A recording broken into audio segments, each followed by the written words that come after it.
We must not ever learn to settle for less than what God has intended for us. He wants to change your name from woman with the issue to daughter. That wasn't a one-time event. You're not the woman with the issue of depression. You're a daughter of the King of Kings. You're not the mom with the issue of anxiety. You're a daughter of the King of Kings. You are not the woman with the issue of darkness. I'm happy to be here. Glad it worked out. Yeah, for sure, for sure. Small world, I was connecting all the dots. So I hung out for one weekend. I went to IBC for a year and I went home and came back and I met a guy named Sawyer. And we hung out for a weekend. And then all of a sudden, 8, 9 years later, worlds just kind of connect. Yep, that's true. Sawyer is my son-in-law, married to my oldest daughter, and I think his parents and your parents are close. They're Yeah, buddies. So, yeah, I think that makes yeah. us family somehow. Somehow. I saw Yeah. Brother Lewis preach for y'all a couple of days ago. He was just with us in January. And we actually did one of these as well, podcasting, fly fishing and coffee and suits. We had a blast for sure. Yeah, he's excellent. We enjoyed having him. So good. I wish we could have had him for longer. We got him based off of a cancellation that he had. So, worked out Yeah, good. yeah. I own a suit. I think he has a suit pending for me. So we got me all sided in. So I got to pull the trigger eventually for him for Yeah, sure. we're excited. We're excited for them. Sawyer's going to be doing that same little thing. So, Really? yeah, he's That's going to exciting. Yeah, we're gonna get my husband measured. Little plug, he does ladies suits too, so Yeah.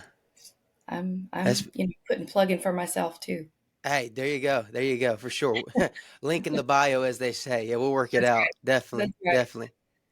So let's start. We'll get into the Bible stuff. We'll get into, we'll sneak a preach. We'll talk about different things. But firstly, I'm interested. So how did you and your husband meet? And then how did y'all find yourself? I saw recently 23 years, a little over 23 years serving at your church you've been pastoring. So how did you meet and how did you get to where you are now? Okay, so we met. He was evangelizing full time, and he came and preached at my church. And I was actually dating someone else at the time, but there was definitely a little connection. Um, the next time I saw him was at Louisiana camp meeting. We're Southern. Well, Hmm. I'm a Southerner. He's from California originally. I'm from Texas. So we saw each other. Our dad's families are from Louisiana. We saw each other at Louisiana camp meeting and dated a couple times that week. And we were actually married less than a year later. So Wow. it was fast and furious. And he was already full time evangelizing. So we evangelized. We assisted in a couple places. And then we waited. He had always prayed that wherever the Lord called, he knew he was called to pastor. He had always asked Hmm. the Lord that wherever he went, if it could, he didn't mind waiting. He was happy to wait, but if it could be where he could stay and just continue to plant and to invest in one place, and never dreamed that we would end up in Chicago. Well, we're in the suburbs, but Hmm. this was his church from the time he was 12 years old. So his Wow. parents were here. Yeah. And the former pastor left, and the, his name was presented and he was elected. And so, yeah, it was 23 years in January, and this is March for reference. Hmm. So, and we will this week is our anniversary, and we will Wow. have been married 32 years. Wow. So, That's yeah, incredible. yeah. My wife and So, I, we met, well, we knew each other in passing, a little bit of an age difference. I had to wait on her for a little bit. yeah. And when we started dating, we got engaged 3 months into dating, got married, ended up being 9 months total, a little under a Well, year, whole that's turnaround. what we are too. How far apart are you guys? We're 4.5 years. Okay, we're 5 years apart. My husband Yeah. turned 56 last week. I turn 51 next week. So Yeah. in 11 days, we have both birthdays and our anniversary. And yeah, it's a lot. I don't That's a know. big, that's worse than having your birthday on Christmas. Those poor people out there. It's horrible. By the time my birthday gets here, we're just like, oh, forget it. We've already Yeah. done this. It's a very festive season. That's for sure. Yeah. For That's so sure. funny. Yeah. So, we often try to emphasize this, and it comes out in different ways. People sometimes have people in their life that were there for a season. Sometimes it was a lifelong voice. Sometimes it was someone they read in a, someone's working a book, or especially in this YouTube age, it's been around long enough, the internet, where someone's watched sermons or listened to the cassette tapes or whatever. Who were the voices in your life? I like to call them the Elijahs that impacted you. Who kind of impacted you in your formative years and shaped who you are now? Um, the first time I remember somebody outside of my parents, obviously, Yeah. my parents were they taught me faithfulness. You always lean into the Lord. Anytime there's a problem, anytime you're struggling, you always lean into the Lord and His Word through prayer and the Word. Um, Faithfulness, you always show up. You're always there for Hmm. everything. I wasn't raised in ministry as far as a preacher's home, but my parents Yeah. were those faithful, show up Sunday school teacher, choir members, just always, always there. So, I had that foundation. I knew that from the get go. I'm fifth generation Pentecost, so that's all I have ever known is Pentecost, apostolic faithfulness. My grandparents, great grandparents, pillars of the church. So aside from family influences, the first time I remember somebody like trusting me to do something, asking me, and was my pastor's wife in Kilgore, Texas. And she asked me to teach a Sunday school class. And that's the Mm. first time um, anyone had ever, I hadn't even ever thought about doing something like that. And I remember it was the 6 and 7 year olds, and talk about green. I didn't know what I was doing. Um, I decided I wanted to do a kids musical one time, and you got all these little kids. Well, I wasted a ton of paper and printed off all the words.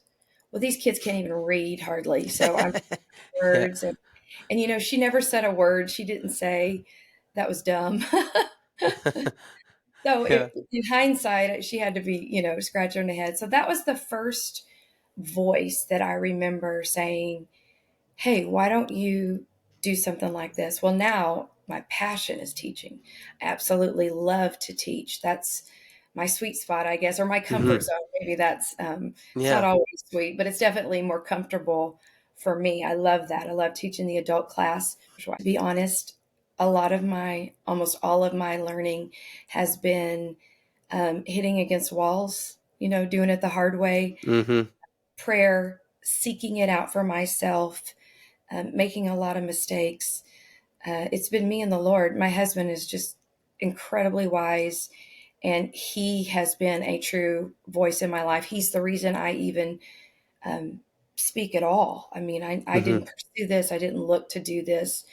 Um, I just, I thought it was just being a support to him. I didn't really ever think that I would have a voice outside of just the home or just loving on people, that kind of thing, which I Yeah. still do that. But he really found a gift and pushed me into it.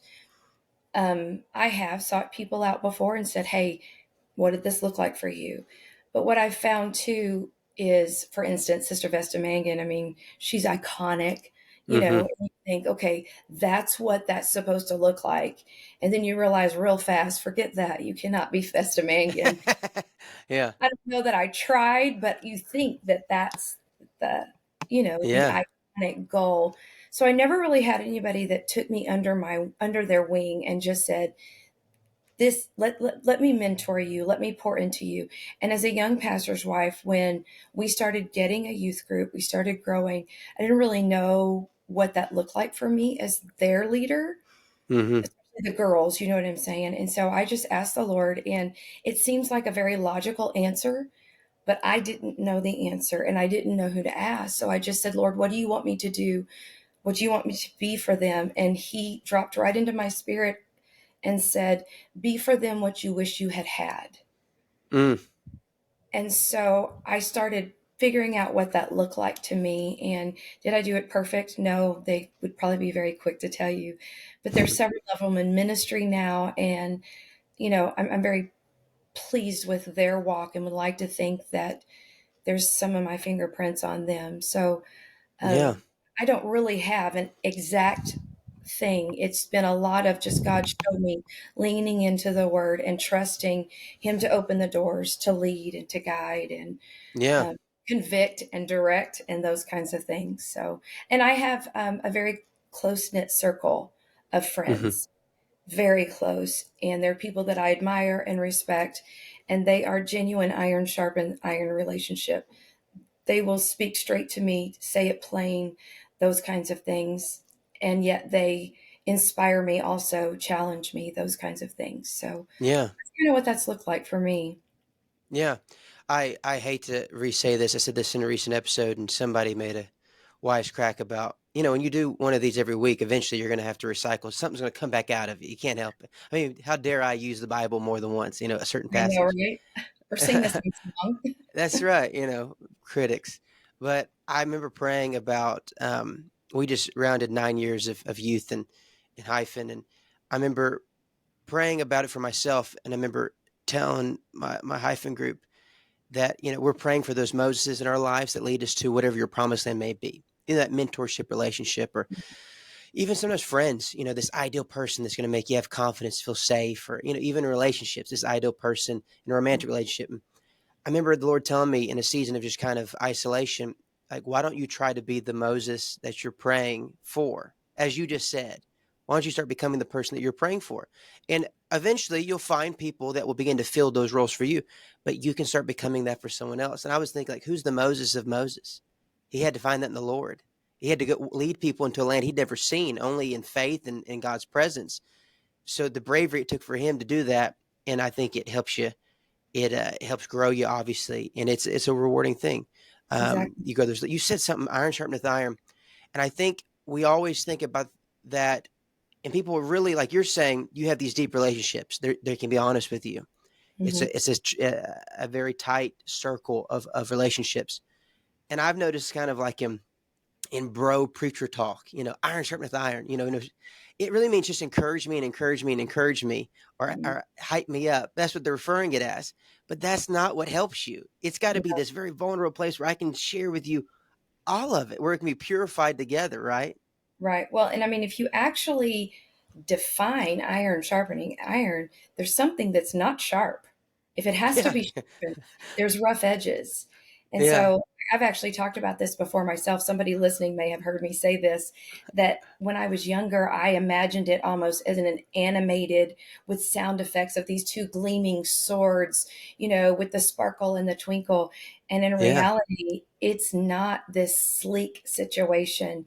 It is somebody being willing to say, hey, that's offensive when you say Mm. that, or you hurt my feelings, or, that doesn't look good, or it doesn't sound good, with an honest and a pure heart, speaking the truth in love. But yeah, iron sharpens iron is not this pretty little picture of uh, Yeah. yeah, these just gleaming. It means something's not sharp, and obviously, I play that role in their life as well. It is both directions, and I believe those are God things. God puts you with people.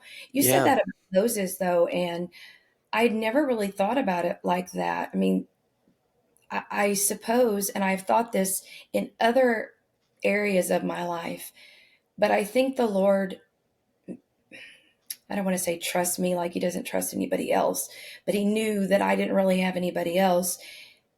I did lean into the Lord for mentorship. I dug Hmm. into his word and said, how am I supposed to act? What am I supposed to say? What shouldn't I say?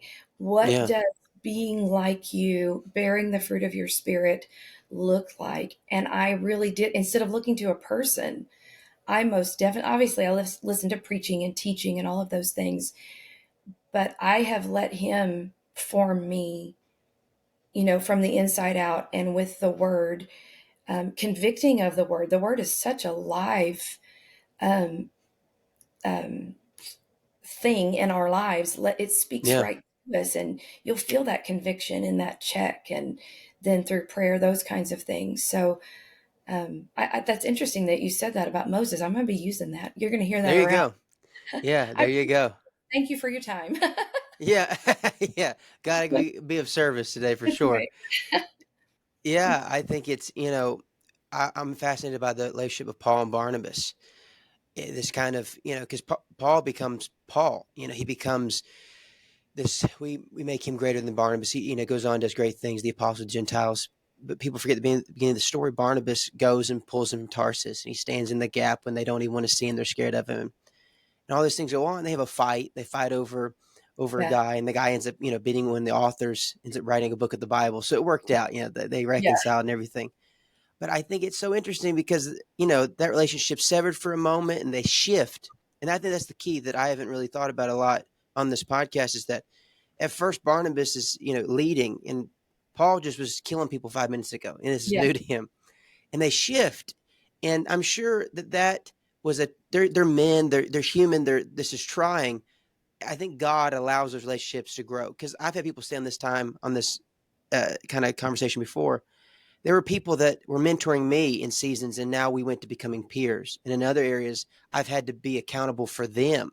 And it's been a very spiritually maturing situation, especially in Exactly. ministry, right? You're probably leading people, pastoring people that were, when you were younger, would have considered you their elder. And it's an interesting dynamic to stand in the gap for those people. Absolutely. Absolutely. And then the relationship with Paul and Timothy, the admonitions that he gives him, telling him in leadership, don't despise, don't let people look down on you Yeah. because you're young, because you've got what it takes. Stir up that anointing. You've been taught all of those things.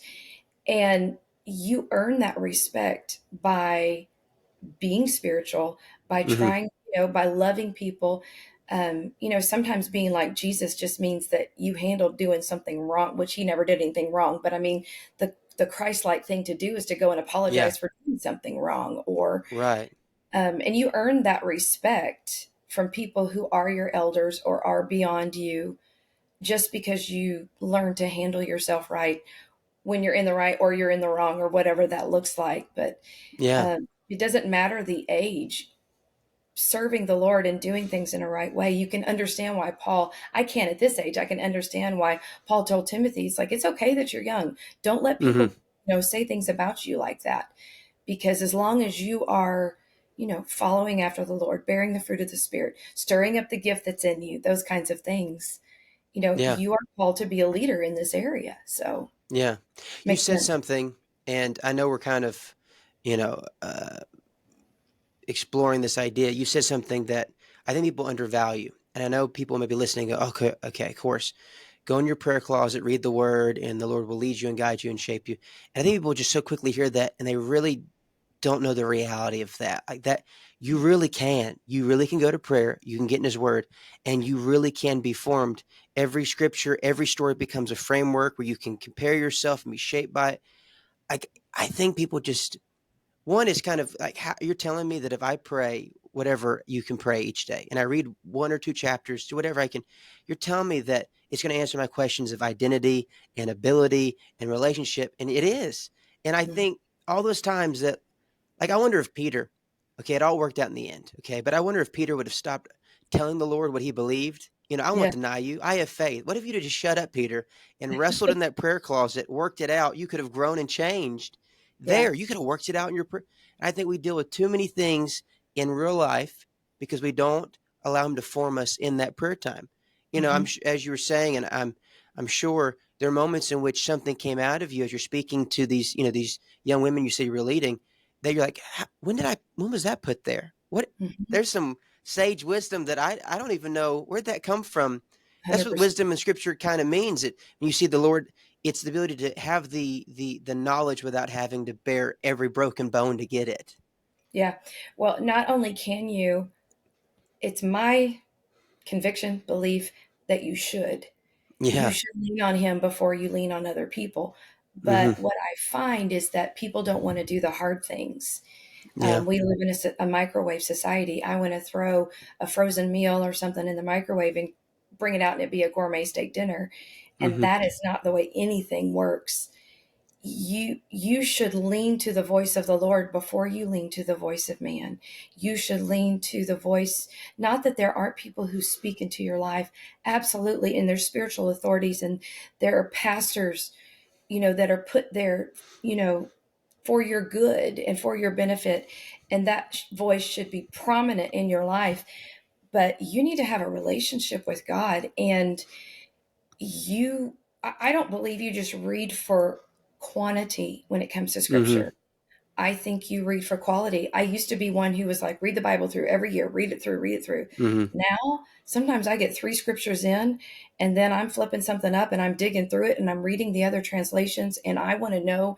And it's just, I got to let that sink in. I kind of got to let it stew.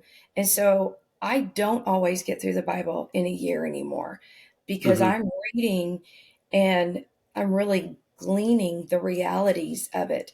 But even if you're just reading, let's say a chapter a day, or you're trying to get through scripture, the Bible in a year, you are going to, it's going to get into you. You just Yeah. can't help it. But I find so much people just don't want to they don't want to, it's easier to go ask somebody. It's easy to listen to an Instagram influencer, even if they're Mm-hmm. apostolic or it sounds good, or, let me just go ask somebody else. When in reality, you could have figured that out in prayer and then you own it. It's not just something that you've heard. It is you. Right. It's just knowledge, it's revelation that has come into your spirit. It's written on your heart and you're going to walk with it. And so what ends up happening, I've talked many times about uh, my testimony of going through years and years of fear and anxiety. And just a little qualifier disclaimer, mine was a spirit. It wasn't um, you know a nutrition loss, or Yeah. it Yeah. Yeah. wasn't, mine definitely was a spirit. It was proven, or confirmed that it was a spirit through different means. So just in case somebody's like, she just Yeah. wants me to pray. No, you also need vitamin D. You need, Yeah. you Yeah. know, Yeah. all these things. In Yeah. my case, it was spirit, but it was years and years and years. And I knew to lean into the Lord, to lean into the word. And I didn't run to somebody else to save me from that. We didn't have smartphones. I carried scriptures in my purse. I had them with me where I could pull them out at any given time. I Mm-hmm. used that. I used prayer multiple times through the day. And that's what got me through. That's how I was finally delivered and free Mm-hmm. from that darkness. Not an ounce of it left in me, on me. It doesn't even have a chance now because I own that. Nobody saved Yeah. me. Nobody pulled me out. I climbed out of that pit. Me, Jesus, His Word, those things. And people don't want to do the hard things. I go to conferences and speak, and they're like, you pray it off of me. I'm like, you have to go home and stay delivered. You have to go home and you have to walk the Right. walk. It's not a Sunday thing. It's not a conference thing. It's your daily relationship. Do the hard living. And it's not hard once you fall in love with it. Mm-hmm. It's just, it's just doing it. You got to get there. You got to put some other things, let Him convict you of what's in the way. Anything that Right. gets in the way of my time and my relationship with Him, that's a modern day idol. It's an addiction. Mm-hmm. It's, we could deal with clearly you've pulled a soapbox out that I love. And There now you I'm go. That's ready to right. go. Yeah. I was praying. I have a list of kind of principles that I try to remember that I felt in prayer and studying. And one of them was anything you bow to first is an idol. And it sounds very preachery, but if I go to it when I have a bad day before I go to prayer, then it's become an idol. If I call before I go to prayer about it, it's just what do I find more utility in whenever I'm trying to deal with the twists and turns of life. I went through a season where a long season. I mean, there's a reason why that all these illustrations. I mean, we bear fruits, right? Hmm. He said, I'm the vine, you're the branches. There has to be continuous growth. Apart from me, you can do nothing. Yeah. It's just not a one time. It's a process. Yeah, like, out of your belly shall flow rivers of living water. It's kind of like, out of your belly. That seems like a birthing thing. What's supposed to be? You Yeah. grow. He's growing it. I think oftentimes people think God hands you every blessing. The blessings of character He grows within you. He feeds it and Yes. you nurture it and you carry it. That's why Abraham's, and Sarah and a lot of the patriarchs and even Samson's mother, Samuel, this barrenness became an illustration, but God's life came through it, and you carry it, you nurture it. Needless to say, I went through a season where I knew how to pray. I had all Yeah. the prayer guides. I had the tabernacle. I had it all. And I'm not against those. I still pull them out and use them. Mhm. But I was like 17, 18, woke up every morning, had a lot of anxiety. I couldn't hardly breathe. And I didn't talk about it a lot. I don't think I've talked about it a lot since then. but I started just getting up, and I was like, prayer doesn't work. Like, I don't think it works because it was not working for me. And I was like, wait a second. If I ever find something that's in scripture and doesn't work for me, I need to check my condition. Like, Right. maybe the seed's not wrong. Maybe the ground is hesitant. Yeah. So I just started venting to God. I just started Hmm. talking about the weather, talking about what I thought yesterday, talking about my future. I just like stream of consciousness, like as you would journal. Hmm. Anyways, it changed my life. Yeah. And though I pray guided prayers and intentional prayers, and I have lists and calendars to pray for this, I still, most of my time, I have to just walk in, and it feels like I'm just kind of releasing all of it, just getting it out of me. Because I Yeah. find that I'm not very good about being me until about after 9 o'clock in the morning if I've had my prayer time. Then I'm a lot better at being me. Yeah. 100%. I tell people I'm teaching on prayer. I'm doing a series right now at church in our Mm-hmm. adult class, and I've been talking about prayer and different types of prayer. And I always tell people, first of all, you have to be you in prayer, because Yeah. you don't have to pray in the King James version. Yeah. You don't have to be in a certain position or a particular place. Although I think it's great to have a place of prayer, but Yeah. you can pray anywhere. I mean, I don't just isolate to my prayer time in the morning. I mean, Mm-hmm. if I'm about to be in a wreck, I'm gonna pray right then. I'm not saving it until tomorrow morning Yeah. and then pray. Yeah, so I'm a full believer, and I've gone to the Lord angry, knowing I was a victim of somebody's intentional ill motives. And Mm-hmm. Lord, I'm angry. I don't know what to do about it. I know that vengeance is yours, but you see what just happened, and I'm mad. And I mean, I'm just going along this venting, like you said. Yeah. All of a sudden, He'll check me in my spirit. This is a true story. I had left in the middle, not in the middle of the night, but late at night. My husband and I had already gone to bed, and he knew what was going on. And I got up, was like, I just got to go pray, because you know how it gets you in the mind Yeah. at night. I went down and was praying, and the Lord just, he spoke, dropped into my spirit something. And you know it's Him, because you're headed down this path of anger, and all of a sudden it's something that's totally off the wall. And I'm like, well, Mm-hmm. that wasn't me. And I know the devil wouldn't say that. So it has to be the Lord. Mm-hmm. And it just changed me. I heard it and I was like, okay, okay, I, that I could deal with this. And I went back Yeah. upstairs. My husband's kind of like, so you're okay, right? Like good. Like, yep, Uh-huh. I'm good.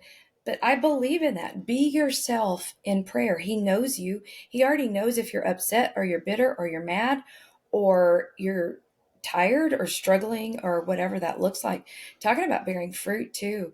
That's the way I teach it. We Mm-hmm. pray for peace, but if you have the Holy Ghost, that's already in you. We Yeah. beg the Lord for joy. It's already in you. I mean, you may be silly enough to pray for patience. That wouldn't, but that's already in you. So what He does is He gives you opportunities to exercise it. Yeah. So you say, I want, um, I don't know, peace. Well, He may walk you right into a storm. Mm-hmm. Say, okay, you have peace because of me. Now exercise it and let it grow. It's like going to the gym. He may start you with a 5 pound weight, but before you know it, you are, I don't necessarily want to be proven as the heavyweight champion of the world Uh-huh. in those things. Uh-huh. Yeah. I don't want to be tested with those things, but Yeah. that's how He grows it in you. We spend a lot of time in prayer begging for things that He's already given or promised, Right. instead of Right. It claiming.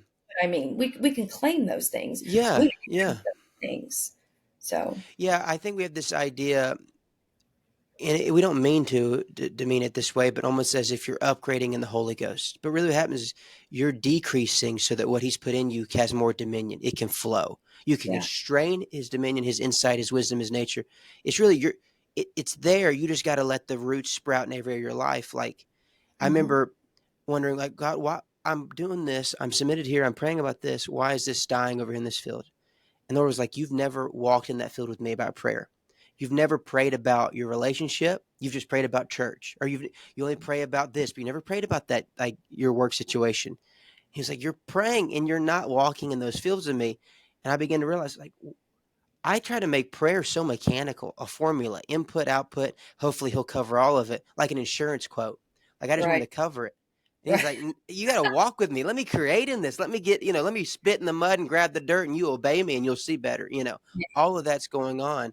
I think it's a powerful thing. I hate to, sometimes sometimes people are like, well, should I share this? I don't know. Will people going to be blessed with this? Are they going to think that I'm trying to say I do a lot, or people think I do too little? But I love to get in like the nitty gritty. Okay. I love to get in like, what kind of Bible do you use? Or are you a morning person or night person, or is it changed seasonally? How do you just the tips and tricks of like, how do you pursue the daily bread for you? How do you find you think best, you study the best, you pray the best? How's that work for you? Okay, so I do best if I get up and I'm the only one up because I'm one of those people that feels like they have to take care and attend to whatever. Yeah. And both my girls have moved out. They're not here anymore. So that would just be the dog and my husband now. Yeah. I try to get up a little while before the day really begins for both of us. My feet don't have to be connected to my brain. They just walk me straight to the coffee pot. So I make Yeah. coffee Right. because that just helps me get into whether it's Hmm. the need for caffeine or if it's just a habit. I don't know, but that's what goes Yeah. on. Um, I I then start I go straight to my devotion time, whatever that looks like. Some days I pray first, sometimes I read first. I don't know that there's any rhyme or reason to it. It may be Hmm. my level of coherency, or, I'm not a real strong morning person. I'm a night person, but the nights Hmm. are always very busy. So I just, not to mention, I just want to get that time in the morning. I'm just, like you said, Yeah. I'm better because I know it almost chases me through the day if I Yeah. don't get it in the morning. So Yeah. that is my goal. Now, sometimes those times are longer than others. Sometimes my reading is longer. Sometimes my study is longer. Um, but I typically use a King James. I also love the New Living Translation. I always do a little disclaimer: talk to your pastor, make Yeah. sure Yeah. it's approved, because I do believe that the King James is what we go to for doctrine. It's the closest Hmm. that we have. I also know that the Amplified. I love the extra words. I can't handle the Message. I just can't take. It's like the Twinkie version of Uh, the nutrition. audio version of it is pretty rough too, especially like Psalms and Proverbs. It's a little too mushy gushy for me. The way it's I just a just little weird. I'm not mushy gushy at all, even in Yeah. real life. So I Yeah. love the New Living Translation when I'm just listening or trying to get a Hmm. daily kind of a feel, because like you get in. Well, I mean, even in the book of Job, I mean, God's like, now listen to me. I have Right. something for you. It's like, all Yeah. right, that's probably the real deal. I Yeah. love that. Now, my focused reading right now, sometimes I switch translation. I've done chronological, those kinds of things. But right now I'm in the Hmm. King James and I'm doing Genesis, started there and I'm going through. It's March and I'm still in Genesis. Why? Because I am opening it up on a whole new Hmm. level. It's not even sometimes a chapter a day, it is a few. And so, what I've been doing is, I'm sure everybody knew about it before me because that's the way thing. And you're young, so I know you did. You probably have 27 versions of it. But the Blue Letter Okay. Bible app Oh yeah. Yeah. Yeah. is blowing my mind. Uh So huh. I'll read a little and then I'll go to it on that and I'll open it up and dig into the commentaries. Hmm. And I love text commentary where it breaks it down. And I love all those things. And I'm understanding and learning things that here I am, I'll be 51 next week. And I just didn't even know.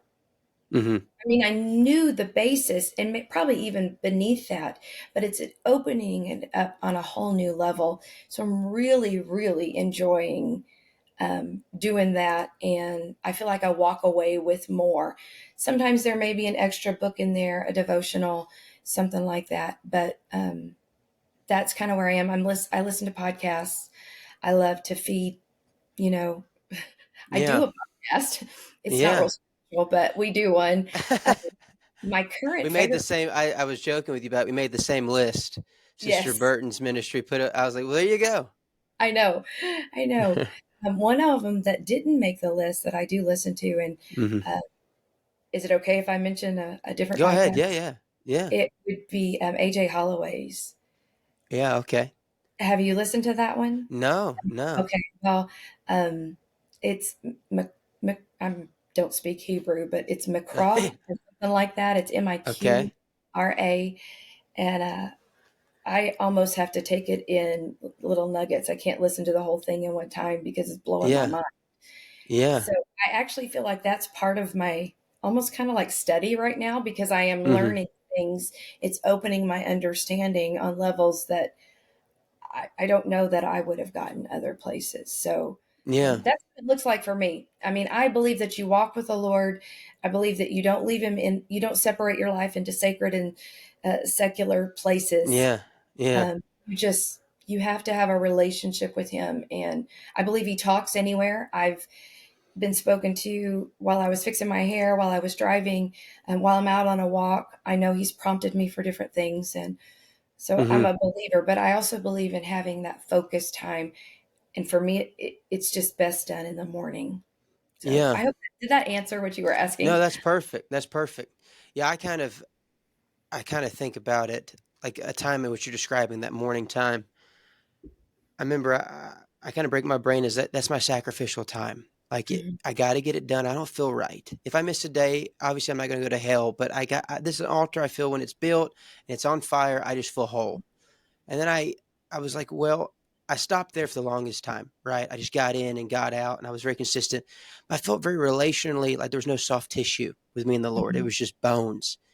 And I began to read about this. And this just comes when you read the parts of the Bible that people don't want to read. Like this is boring, Leviticus, whatever. Stuff comes out. And I was like, wait a second, what's this memorial offering? What's this other part without the blood?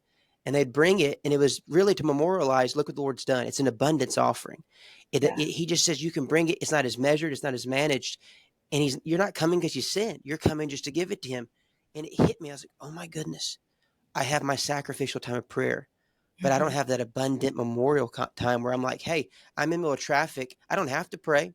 And I may not pray tomorrow at this time, but I can talk to God for 10 minutes and just stuff begins to change. It begins to flow. It creeps out of the prayer closet. Like you said, the sacred and the secular, they're not separated anymore.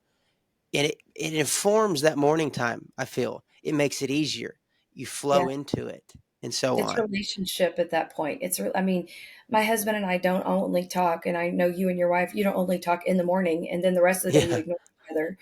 You know, that's Yeah. just not a true relationship. And what I'm finding, it goes back to something we were talking about earlier, Hmm. is it's so much easier when I'm in traffic or when I have spare time to flip open social media or to Hmm. flip open, to turn on something that's going to entertain me or, whatever that looks like. Yeah.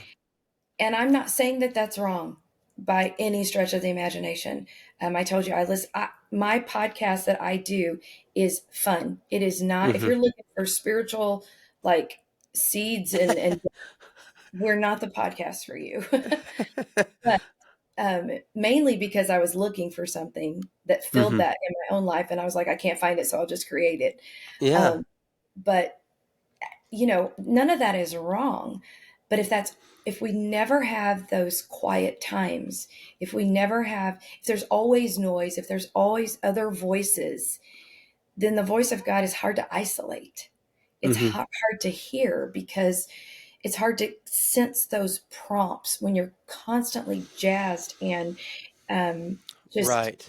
there's a lot of other always going on and monopolizing, taking up space in my brain, in my uh, daily life, those kinds of things. Right. I feel like we had for the longest time we had so many natural constraints. Like back in the day, you had traffic, and the radio was like a couple of channels, and it just wasn't the song you liked or the talk show you liked. So you just were in silence. Like silence was like a fixture, right? Cleaning the Yeah, dishes, they're silent. You couldn't get away from it. And then I'm old enough to remember that silence period where it was like I had one CD in my little CD player and I just yeah, stared at a window. I was an evangelist kid. So there's a lot of staring out of a dually diesel truck for 9 hours at the passing. And I do think that we don't understand that when there's those constraints are gone. Like the cell phone is too perfect. It's too perfect. mhm, It's there at every moment. It's a window to the world. You can share in the perceptions of so many different experiences that there's no constraint. We have to make our own now. Yeah. Otherwise, we keep thinking that walking with the Lord is just about the Bible is not very, it doesn't match our preconceived ideas about what's spiritual and what's not. We take the physicality out of spirituality. He made Mhm. Adam and Eve. He gave them, they were perfect spiritually and physically. And when he saves us, he even says he gives us new bodies. When we're raised, there's a physicality to this. Present your bodies as a living sacrifice. He didn't just say present your heart. He said your body. Mhm. So I begin to think about, like, wait a second. I'm just protecting my software. I don't want to sin. I don't want to, drink. I don't want to do drugs. But what does my hardware look like? Can I Mhm. even talk and listen to someone speak to me at a dinner table? If I can't listen to, someone speak to me long enough, my attention freaking out, no wonder prayer is difficult, right? Because Right. you don't have the hardware to pull it off. And it's those small moments that you kind of can rest in it. It just comes in naturally. I've even talked to people lately that have done, and I know I'm jumping back to social media. No, go ahead. Um, and again, we're on it. I mean, that's Yeah. not. I'm not trying to blast that. I think it has its Hmm. good. It's a good tool. It's a good resource. Um, I think it could also go very bad. And Yeah. then now with the addition of reels, it's a very addictive. It's got that whole dopamine thing Keeps going. And going. I mean, we are truly holistic beings. We are body, soul, spirit. I mean, all of those things are intertwined, and it starts to affect you think you're just watching it when it's actually affecting the chemical, in your brain, and it's changing the way that you think, and you can't listen or focus or those kinds of things. And I know people who are getting off, they're doing the hard cut of not being on there at all Mm. because they're just not finding it beneficial enough. The things that are important now, maybe they've got other people who are promoting whatever that needs to be promoted because it is free marketing. Let's face it, Yeah. it's a easy platform for good things that need Hmm. to be there. Our churches are there, those kinds of things.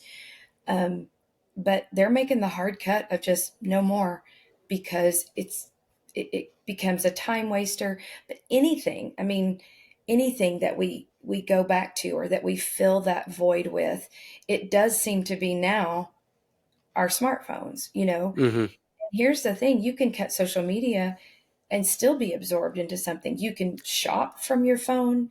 You Right. can, whatever that looks like. You can read from your phone. You can have your phone read to you. You can, you Hmm. know, it's the world is at our fingertips. And I personally, I'm not so sure we were created. I don't really feel like we were created to have that much access or information come into us. There's only so much that we can carry. Yeah. No, I agree. I wish I could just have my Apple Watch because I can get calls and text, Hmm. and just now I got the LT, so I'm practicing leaving my phone at home. And sometimes the calls won't come through, which has got me in trouble a couple times with family members. But I like that idea of, and like you said, we're on here. I listen to podcasts, but I think we should be intentional. If we don't know how much we do of something, then we probably do more of it than we should. Like Yeah. constraining it, figuring out the constraints. Where's the dimensions? We put now we're having date kind of dimensions with our family. Let's have a date time with the kids. Have a date time, but we don't like date social media. It's default. And it used to Yeah. be family and people were default, silence was default, and then you would sit down and consume media together. You had to plug it in. Now it's just that's your pulse, that's your Mhm. streamline. I was doing a study a couple years ago about social media and technology, and I could list off the names of some people, but they'll go listen to it and they'll steal my stuff. So I'm just gonna people, wonderful podcast. There's Cal Newport, Andrew Huberman, a bunch of different stuff. They did a study on how with dopamine, media in itself, pick your poison, it has the same effects as if you were chronically addicted. Your brain Mhm. responds the same way as if you're on cocaine. And some European countries are trying to like put age limits on social media because if they don't Mhm. know what to do about it. They said it's the equivalent of leaving your liquor cabinet unlocked for kids. And they were looking at the nature of it, and they did a study on rats. And when a rat, oddly enough, rats, they play. Okay. They even laugh. You can tickle a rat, which is hilarious. Okay. It's a hypersonic laugh. They have very sensitive mics to hear, Ratatouille over there giggling. And it's pure science. So they will wrestle. And when they wrestle, it's like teaching social structure. Like the little rat needs perspective. You're not as bad as you thought. Here's how we operate. Here's how you learn. And then they took a rat out of his family, out of this ecosystem, and they isolated him. And all of a sudden, he acted differently. And so what they did is they did two experiments. They took cocaine and put it in the cage with all the rats living healthily, and nobody touched the cocaine. Then they took the isolated rat that was lonely and depressed. Now they literally got depressed. He got addicted to cocaine like that. The same rat in a different environment would not have touched the stuff. And what they were saying was, is that social media can be your isolation and your cocaine. It can be the cage. Media in itself can be the cage, and it can be your cocaine, because it's very isolating. Before you know it, if you had healthy relationships, if you had a prayer life, if you had constraints on it, it wouldn't affect you that way. But we got to be, we have to be careful, because before you know it, you're affected forever, forever. Yeah. Well, I mean, think about it. One of the fruit of the spirit we read. One of the things that I think is comical is we read the Bible, and if we don't understand a word, we just think, well, that doesn't apply to me. If I can't pronounce it, We just I go don't know what it go means. past it. That's Yeah. right. So it's really safe to read the King James Version in that case, because all those were, I mean, Yeah. Yeah. Yeah. but Yeah. temperance, we read that and think, well, Yes. I have bad temper, but temperance doesn't mean you have a bad temper. It's Mm-hmm. self discipline. And if Mm-hmm. you discipline your time, I mean, if you can't discipline yourself, your flesh, I mean, that is something that we have to exercise. And if you could drop social media, say, I'm dropping it for 7 days, cold, nothing, and you can't handle that, or if it's too difficult, there's a good chance you need to do some personal work Yeah. on. I mean, that would go with anything if you can't. But we're talking about social media. I mean, when we've done social media fast, it's like, you don't even think about it. You pick it up. You pick it up. You Mm-hmm. don't even, I've got 30 seconds. I'm in the grocery store line, whatever that looks like. You Yeah. just pick it up in any space. And that's just, I don't think the I Lord did a created. year off on accident when COVID hit. So I just didn't want to watch all the depression going on, all the chaos. So I just got off, and it snuck up on me. And it was like 6, 7 months, 8 months, and 9 months. All of a sudden, I was like, I haven't been on anything. And Mhm. I kind of took up weeks aside how I was going to get back on to everything. I like a very clear intention about it, because I felt so different. I took up reading. I don't know. I just felt everything felt like I was gliding in life, just an ease to stuff that wasn't before. It's like, if we're going to go back on, enter back into the outside world in this way, like, we're going to have some ground rules. we're just Yeah. going to, we're going to figure out when we, usually when you're tired of guests in your home, you like yawn, or you say, "Hey, I'm gonna go to bed," and they leave your home, and you don't see them for a couple weeks or whatever. But now with media, the guests never have to leave, and we're No. yawning and we're cranky, but they never leave, and they're Yeah. tiring us out, and they're always talking to you, and so on. So we spoke for 48 minutes. You gifted us your time. I know we went to a lot of different areas. I know I kind of had you going all over the place. I greatly appreciate it, and I I appreciate you hope coming we on. did. I hope that we covered the things, at least some of it, that you were wanting. I feel like maybe Oh we've yeah. No, I veered. come in with a clean slate. Yeah. Okay. Yeah, for sure. For sure. Any final, before we get out of here, any final goodbyes or anything you would like to leave with anybody today? My biggest thing, I guess I don't know, soapbox candy stick is, Mm-hmm. you know, make sure you have a relationship with the Lord, and not a relationship just with um, thinking about, or with the church. You Mm-hmm. know, that's not know the Lord. I mean, they go hand in hand, but you've got to have both. I mean, obviously be faithful to church, but just learn to know the Lord. Don't make it a Sunday go to church religion or a conference thing. I often talk about being a conference junkie. People come in and get a Mm-hmm. real high, and they're so excited, but then they don't go home and live it out. And the power is not in a conference. The power is not even in a Sunday. The power is in Monday, Tuesday, Wednesday, maybe not feeling anything that is supernatural. It's just being consistent. I do a message that entitled Keep Nailing Boards. And it's nothing fantastical. It's basically just Noah got up every morning Mm-hmm. and he cut boards, he nailed boards together. There was no storm, there was no rain, there was no power, there was no voice of God, there was nothing. It was just he got up every day and he nailed boards. And then in the end, he and his family were saved because he was faithful to get up every day and nail boards. And sometimes you just got to get up every day, do the things that are righteous, do the things that Yeah. build you. You don't always, I don't speak in tongues every time I pray. I Hmm. don't, see a light come on. There's no writing on the wall. There's none of Hmm. that. But then when it's time, when you're called upon to either give your testimony or to pray with somebody or to sing, maybe that's your thing, or to teach a class or whatever that looks like, your faithfulness has built up and it begins to operate. The Spirit begins to operate and it's there for you. So learning to walk with the Lord is where the power is found. It's where the Yeah. anointing is found. It's where the strength, it's just learn to walk with the Lord above everything else. Keep nailing boards. Whew, that's powerful right there. Deep. That's really deep. You see I'm my telling we're gonna start making that's I need to make a if this thing keeps going right, if they don't cut my funding and turn off the lights. So many wonderful things have been said through this first kind of batch we're going through.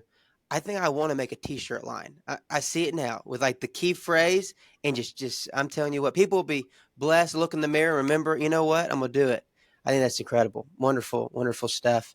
And everybody out there, as you're going through your life, as you're doing laundry or at work or you're driving in traffic today, I pray this spurs you to pray. I pray this spurs you to thank him, make it relational. If you've prayed in one tone for a while, like have you thanked him? Have you talked about the weather?